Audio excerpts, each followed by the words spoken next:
Hello students, today I am going to start 11th class physics second chapter unit and measurement का part dimensional analysis.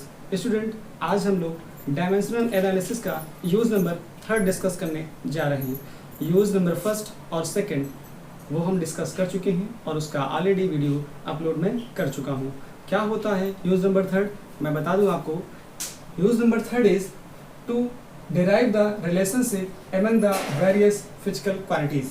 Student इसका मतलब ये होता है कि अगर आपके पास नंबर ऑफ फिजिकल क्वांटिटीज़ हैं तो उनमें क्या रिलेशन होता है वो आप आज इस यूज नंबर 3 के थ्रू जानेंगे और किस तरह से न्यूमेरिकल को आपको टैकल करना है मैं आज आपको इस वीडियो में सिखाऊंगा। लेकिन उससे पहले स्टूडेंट आपको ये जानना पड़ेगा कि इस तरह से रिलेशन एस्टेब्लिश करते समय क्या प्रॉब्लम आएंगी, डायमेंशनल एनालिसिस की क्या लिमिटेशन होती हैं। तो उन लिमिटेशन को मैंने ऑलरेडी बोर्ड पे लिख दिया है, क्योंकि आज पूरी तरह से ये जो टॉपिक है ये भी एक न्यूमेरिकल पोर्शन होता है जिसमें आपको क्वेश्चन दिया जाता है और आप रिलेशन एस्टेब्लिश करते हो। ओके स्टूडेंट, सो देखते हैं पहले लिमिटेशन क्या होती हैं। आप देख रहे हो student limitation of dimensional analysis. Dimensional analysis की कुछ डायमेंशंस होती हैं, कुछ पॉइंट्स होते हैं और वो उन पॉइंट्स में पहला पॉइंट क्या है, बाय दिस मेथड लिमिटेशन के through the value of any dimensionless constant, जो कोई कांस्टेंट किसी डेरिवेशन को करते समय आएगा उसके लिए हम कोई फार्मूला डेराइव नहीं कर सकते। Okay students, means by this method the value of any dimensionless constant involve in the formula can not be calculated. This is the first and second is here very important कि अगर कोई physical quantity student 3 से ज़्यादा factor पे depend कर रही है तो फिर हम डायमेंशनल एनालिसिस के थ्रू फिर रिलेशन एस्टेब्लिश नहीं कर सकते। ओके, तो here if any physical quantity depends upon more than 3 factors then the relation among them 3 is important, 3 से ज़्यादा नहीं होना चाहिए, among them can not be establish. अगर कोई फिजिकल क्वांटिटी 3 से ज़्यादा फैक्टर पे डिपेंड कर रही है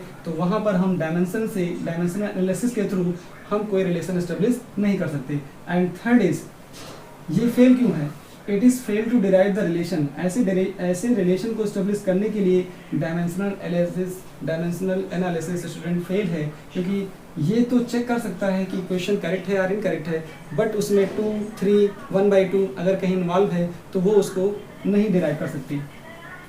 okay, now come to the fourth. Here dimensionally correct equation may be true physical relation because dimensional equality is not sufficient for the correctness. जो मैंने आपको बोला कि ऐसा ये डायमेंशनली करेक्ट तो हो सकता है, बट एक्चुअली में इस फॉर्मूले को हम लोग डिस्टेंस काउंट करते समय नहीं यूज़ करते। हम लोग इसको नहीं यूज़ करते, इसको यूज़ करते हैं। आप देख रहे हो इसको यूज़ कर रहे हैं, ये डायमेंशनली करेक्ट है, बट एक्चुअल में ये फॉर्मूला सही ये नहीं सही है, ये सही है। तो डायमेंशन से हम ये डिराइव नहीं कर पा रहे हैं, लेकिन डायमेंशन से स्टूडेंट ये क्लियर कर पा रहे हैं इस फॉर्मूले को सही है या गलत, ये बता सकते हैं। Now last is it is fails to give information. कैसी इन्फॉर्मेशन देने में ये फेल है कि ट्रिग्नोमेट्रिक्स फंक्शंस, जो ट्रिग्नोमेट्रिक फंक्शन होते हैं sine theta, cos theta, tan theta, logarithmic होते हैं, एक्सपोनेंशियल होते हैं, उन अगर ये ऐसी क्वांटिटी किसी फिजिकल रिलेशन में है तो उनके बारे में इंफॉर्मेशन देने में ये फेल हो जाता है। Okay students, these are 5 limitations related to dimensional analysis. Now we take questions and we understand how it is failed. Now we take question number 1. Question number 1 is that let we take E means energy. E is equal to C square by M is correct or incorrect. If it is incorrect then correct it. आपको क्या करना है, अगर incorrect है तो correct करना है, correct है तो कोई प्रॉब्लम नहीं, करेक्ट इट। लेकिन ये क्वेश्चन आप जानते हो E इक्वल टू MC² होता है और यहाँ पर ये गलत लिखा हुआ है, ये तो क्लियर हो गया, लेकिन डायमेंशन से आपको प्रूव करना है कि गलत है, फिर इसको सही करना है, then correct it by using dimensional analysis. Okay students, dimensional analysis के थ्रू आपको इसको प्रूव करना है। कैसे आप इसको डायमेंशनल एनालिसिस के थ्रू प्रूव करोगे कि इट इज करेक्ट है और it is incorrect. Okay students, check करना पड़ता है बीच में कि कैमरा बंद तो नहीं हो गया student. And here now we take E is equal to c square by m, correct? Firstly you check it, dimension formula of left hand side means dimension formula of left hand side ऐसे लिखोगे, ये होता है E का। तो यहाँ से आप देख रहे हो E होती है एनर्जी, तो इसका आएगा m स्क्वायर टी की पावर माइनस 2, आपने लिख दिया। फिर आप देखोगे dimension formula of right hand side, right hand side, जब राइट हैंड साइड की बात करोगे तो क्या मिलेगा, dimension formula of this C square upon M. यहाँ से देखोगे dimension formula of C square upon dimension formula of mass. यहाँ से देखो स्टूडेंट क्या मिलेगा, dimension formula of C means speed of light, light में speed of light means dimension formula of speed क्या हो जाएगा, एम टी पावर माइनस 1 और उसका स्क्वायर कर दोगे, यहाँ से मिलेगा m, तो क्या आने वाला है, ऊपर हो जाएगा l, m जाएगा ऊपर m इनवर्स, ये हो जाएगा l स्क्वायर, ये हो जाएगा t की पावर माइनस 2। आप देख रहे हो dimension formula of LHS is not equal to dimension formula of RHS। Equation is,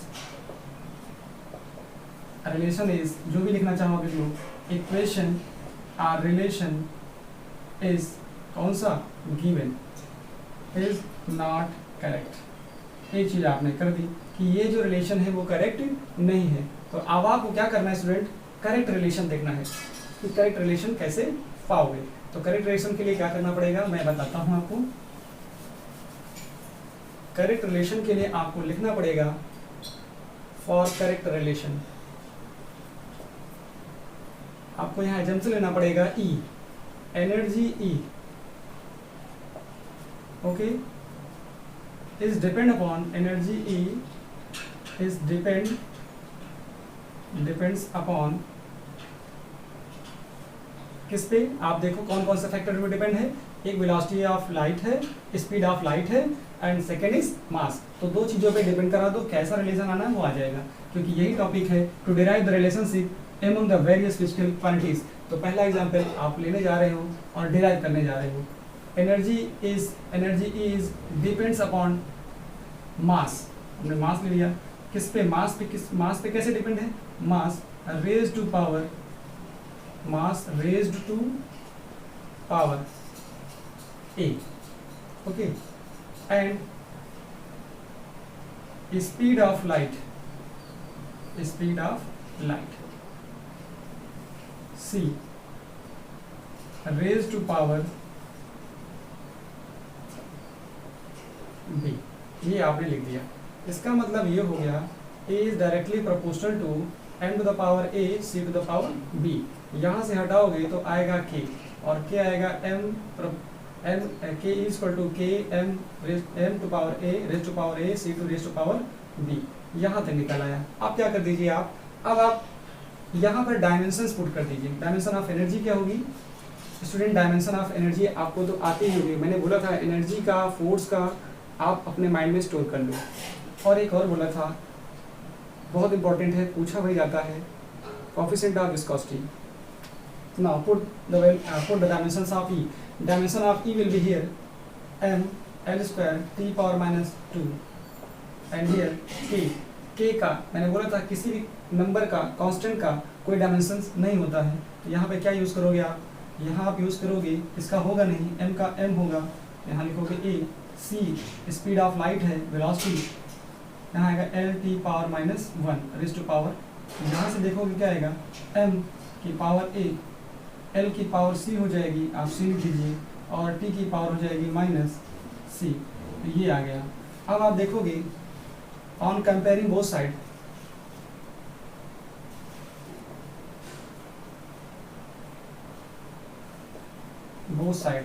आप देख रहे हो ये इसका बेस m है, इधर बेस कितना है, ये भी बेस m है, पावर कितनी है, पावर 1 है, तो a इज इक्वल टू कितना मिल गया आपको 1, एक निकाला। दूसरा देखिए आप, जिसमें इजीली काउंट हो जाए, c की वैल्यू कितनी है, यहाँ से देखो कितना आ जाएगा सी की वैल्यू आपको 2 मिल जाएगी।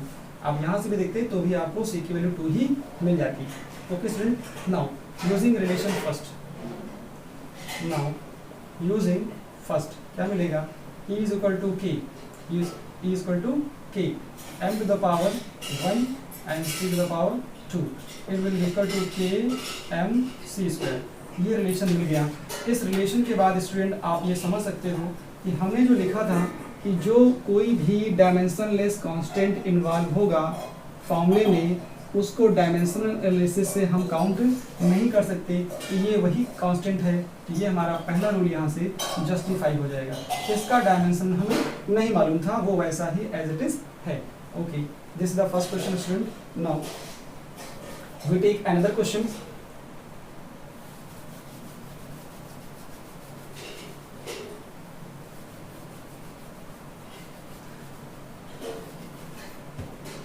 Okay, second question is very important. Time period of simple pendulum. Time period of simple pendulum. T. Okay, depends upon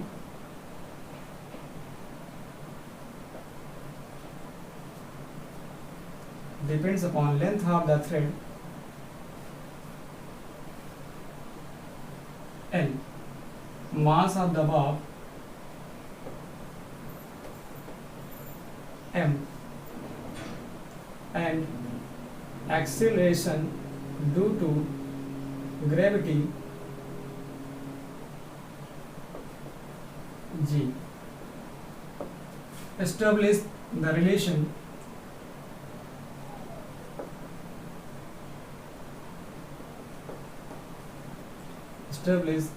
relation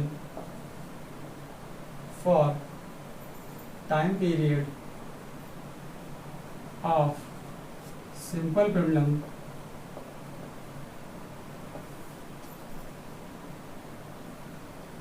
by dimensional analysis.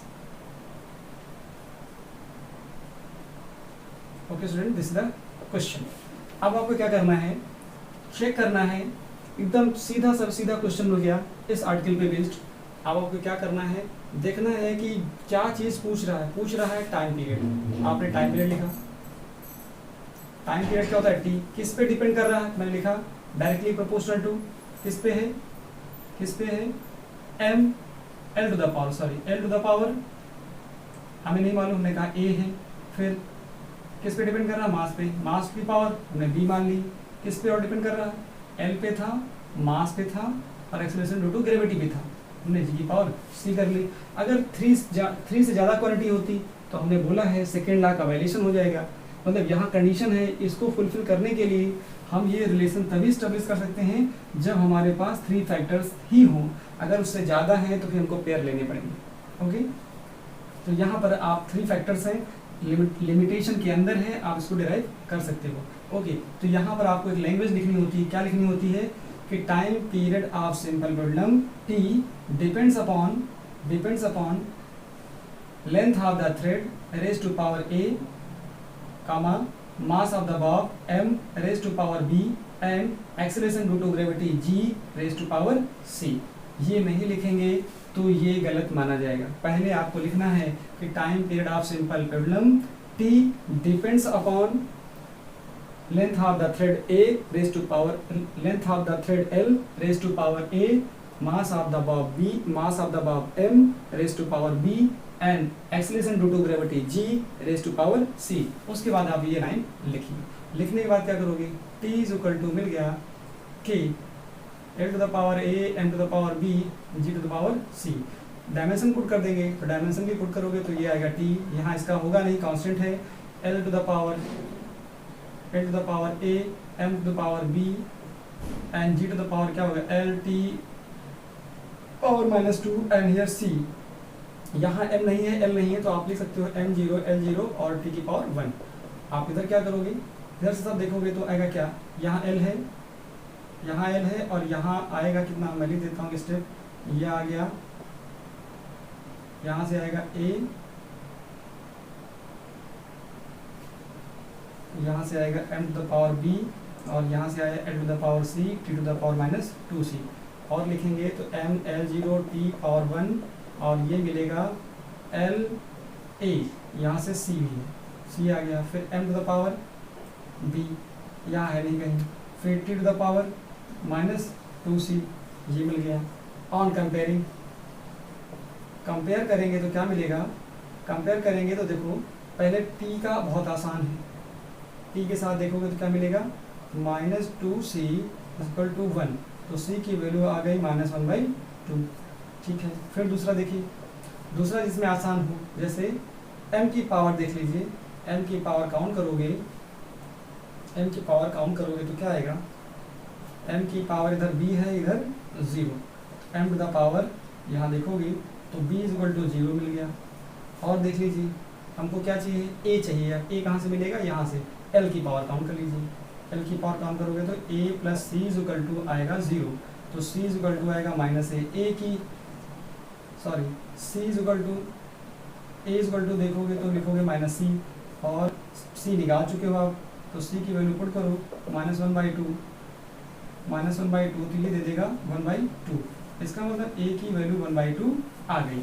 अब आपको क्या करना है, जब यहाँ तक हो जाए तो फिर आप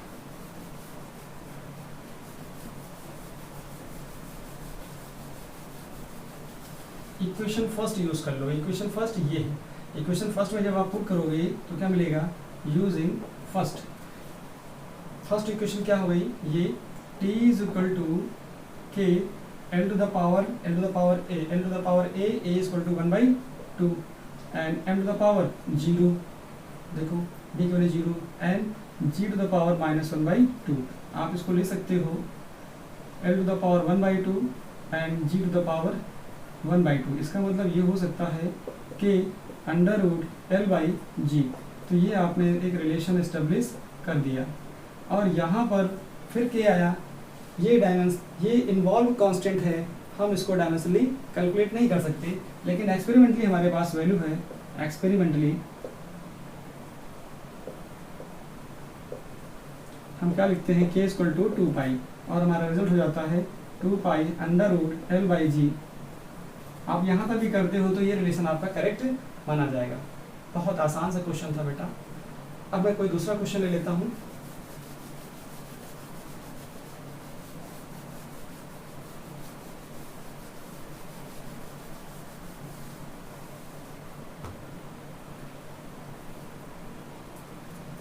Question number 3, velocity of sound v depends, velocity of sound v depends modulus of elasticity E and density of the medium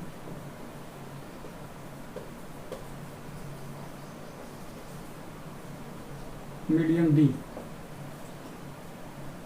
Using dimensional analysis,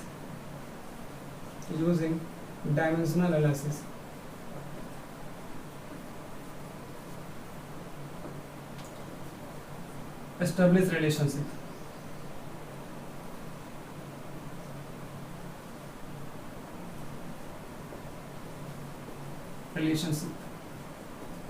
okay student, आपको डायमेंशनल एनालिसिस का यूज करके आपको वेलोसिटी v, e और d में कैसे relate है आपको एक रिलेशन देना है। तो आपने क्या लिखा, solution velocity of sound v, ये लाइन लिखनी पड़ती है, velocity of sound v depends upon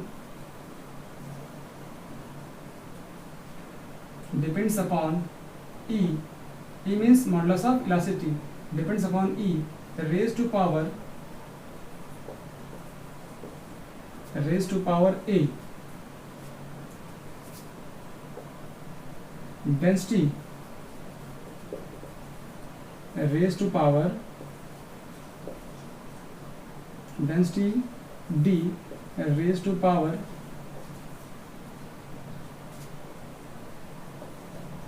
b। इतना कर दिया। इतना करने के बाद आप लिखोगे v proportional to E A and D B. यहाँ से देखोगे तो आएगा क्या, k e to the power a and d to the power b। Dimension put करोगे आप तो क्या लिखोगे, l t माइनस 1। और यहाँ देखोगे k का कांस्टेंट है तो नहीं लिखोगे। e का क्या होगा, अब e के लिए आपको निकालना पड़ेगा। डेंसिटी का आप जानते हो ml माइनस 3 पावर b हो गया। e जो होता है ये होता है स्ट्रेस अपॉन स्ट्रेन। स्ट्रेन का स्टूडेंट डायमेंशनलेस है, नहीं होता। स्ट्रेस होता है क्या, फोर्स अपॉन एरिया। ये कुछ इसका डायमेंशनलेस है, m0 l0 t0। यहाँ से देखोगे क्या आएगा, फोर्स का होता है m l square t power minus 2 m l t minus 2, और एरिया होगा तो l स्क्वायर। यहाँ आएगा कितना, ये m not l not f power 0 l0 t power 0। यहाँ से l कैंसिल होगा तो आप लिख सकते थे कितना, m l inverse 1 t power minus 2। ये आपको चाहिए तो यहाँ लिख देंगे आप m l inverse 1 t power minus 2, t power minus 2। ये आपने काउंट कर लिया। अब इसको ओपन कर लीजिए, m नहीं है इधर 0, l t l power 1 t power minus 1। अब क्या आएगा, इधर से इधर की पावर a है तो आप देखो l की पावर आने वाली है a, इधर करोगे तो b, m a plus b आ गया। फिर l ज़रा देखो, l देखो यहाँ भी है यहाँ भी है, यहाँ आएगा माइनस a, यहाँ देखोगे तो माइनस 3b। t देखोगे तो केवल यहाँ पर है माइनस 2a। तो आप इजली कैलकुलेट कर सकते हो ऑन कंपेयरिंग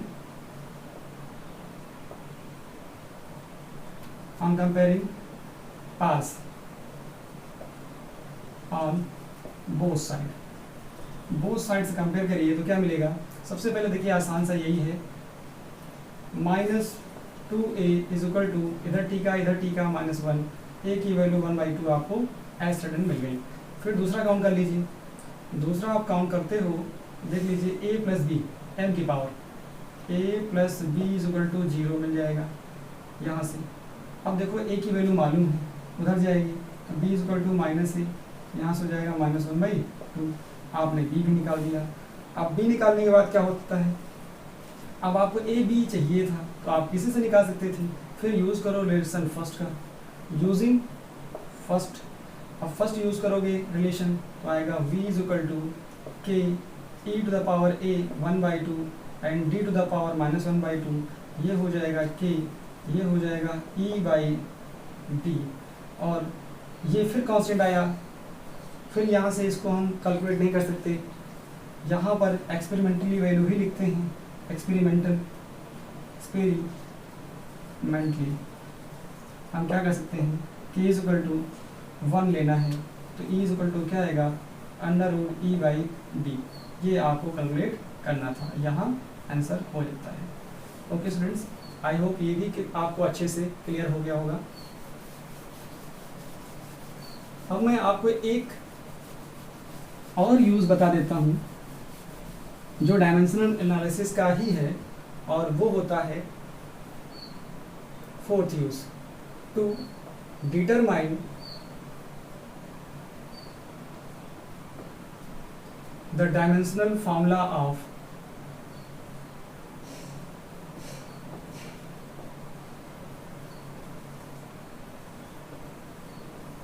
अ कांस्टेंट। किसी कांस्टेंट के डायमेंशनल फॉर्मूले को कैसे कैलकुलेट करोगे, वो होता है यूजिंग प्रिंसिपल ऑफ होमोजेनिटी।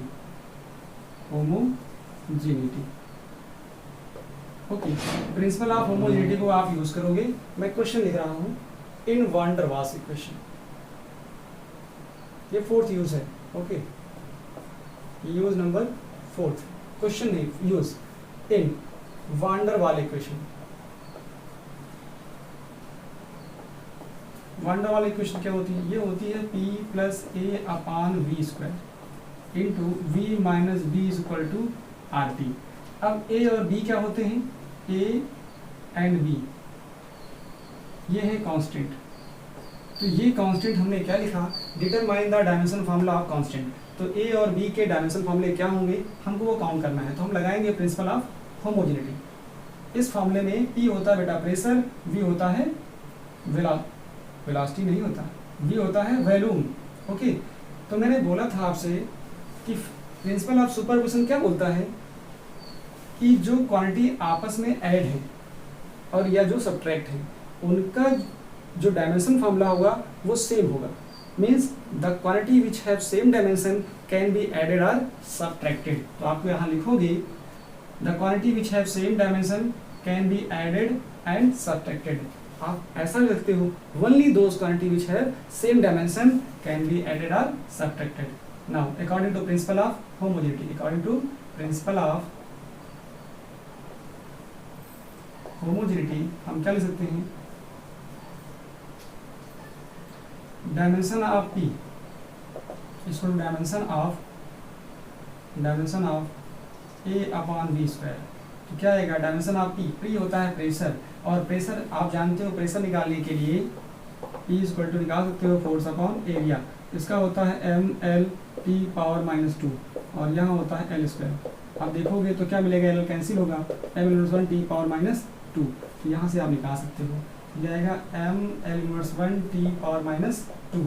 और यहाँ देखोगे डायमेंशन फार्मूला ऑफ ए निकल आएगा, डायमेंशन फार्मूला ऑफ वॉल्यूम क्या होता है, वॉल्यूम होता है एल क्यू और उसका स्क्वायर करोगे तो आ जाएगा यहाँ से dimension formula of A will be equal to M, इसका 6 होगा, 6 से यहाँ मल्टीप्लाई करोगे ये आएगा 5 और टी टू पावर -2। यहाँ से स्टूडेंट हम यूनिट भी ले सकते हैं, यूनिट ऑफ ए क्या होने वाली है, ये होता है केजी, ठीक है, ये होता है केजी, ये होता है मीटर पावर 5 और ये होता है सेकेंड स्क्वायर। ओके, ये यूनिट भी निकाल दी। अब इसमें आप देख रहे हो ये इसके साथ सब्ट्रैक्ट है, इसका मतलब क्या है, dimension formula of V equal to dimension formula of B, ये आ जाएगा। तो डायमेंशन फार्मूला ऑफ वी कितना है, एल क्यू। तो यहाँ देखोगे आप ये क्वांटिटी क्या आएगी, डायमेंशन फार्मूला ऑफ वी निकल आया। इसका मतलब यूनिट अगर लिखोगे आप तो यूनिट ऑफ बी क्या आएगा, यूनिट ऑफ बी यहाँ से मिल जाएगी मीटर क्यूब। तो आप किसी भी कांस्टेंट का किसी भी डायमेंशन फार्मूले में जो कांस्टेंट है उनकी यूनिट भी काउंट कर सकते हो और उनका डायमेंशन फार्मूला भी बता सकते हो। एक क्वेश्चन स्टूडेंट मैं और करा देता हूँ और इस वीडियो को फिर कंप्लीट करता हूँ। आपके पास स्टूडेंट क्वेश्चन है force F is equal to a√x plus bt square. a constant है, a एंड b कांस्टेंट है, ये क्या है, कांस्टेंट है, ये दोनों आपके पास कांस्टेंट हो गए। और क्या है, x क्या है, ये है लेंथ, p क्या है, टाइम। और आप चीजें समझ रहे हो तो क्या देखोगे यहाँ से ऐसा ले सकते हो इसको आप f minus a√x minus B T square equal to 0। तो प्रिंसिपल ऑफ होमोजेनिटी लगा दीजिए, डायमेंशन फार्मूला ऑफ दिस, फिर लिखोगे यहाँ पे according to principle of homogeneity क्या आएगा, dimension formula of f is equal to dimension formula of a√x। यहाँ से डायमेंशन फार्मूला ऑफ ए बाहर कर लीजिए, डायमेंशन फार्मूला ऑफ √x लिखोगे तो x का होगा है l और उसकी पावर हो जाएगी 1/2। तो यहाँ से क्या आएगा, फोर्स का देखोगे तो क्या लिख सकते हो आप, एम एल ना लिखिए, एक स्टेप ऐसे कर दीजिए, डायमेंशन फार्मूला ऑफ √x यहाँ से आएगा ml t पावर -2। यहाँ से आप देखोगे डायमेंशन फार्मूला ऑफ ए और इसका होगा कितना, l 1/2, लेंथ होगा l और उसकी पावर 1/2 हो गया। तो इसको नीचे लाओगे ऊपर ले जाओगे तो dimension formula of a student क्या मिलेगा आपको, यहाँ नीचे लाइए ऊपर ले गए तो m और नीचे आएगा तो 1/2, ऊपर जाएंगे तो -1/2, l की पावर -1/2 t टू पावर -2, इतना आपको निकल आया। फिर आपको निकालना है क्या स्टूडेंट, इसका डायमेंशन फार्मूला होगा वही इसका भी होगा, डायमेंशन फार्मूला ऑफ f क्या होगा, dimension formula of B T square. तो यहाँ से क्या लिख सकते हो इसको, dimension formula of B into dimension formula of T square. तो यहाँ आएगा M L T power -2, it will be equal to dimension formula of B into ये आ गया टी टू पावर 2। यहाँ से dimension formula of B will be equal to, आप क्या कर सकते हो, टी स्क्वायर नीचे लाओगे तो ये हो जाएगा M L T to the power -4। इतना यहाँ से आपने काउंट कर लिया, आपको ए और बी मिल गया।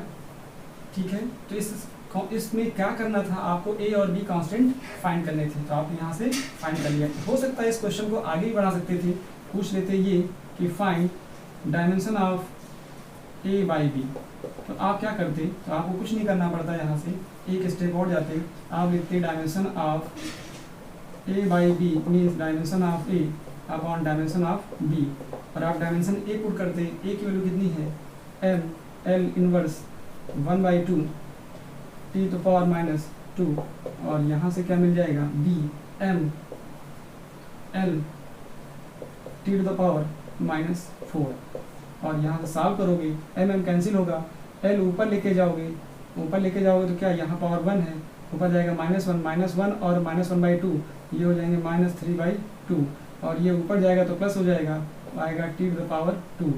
आप ऐसा भी लिखो या इसी को ऐसा ले सकते थे, m to the power 0 l -3/2 T to the power 2।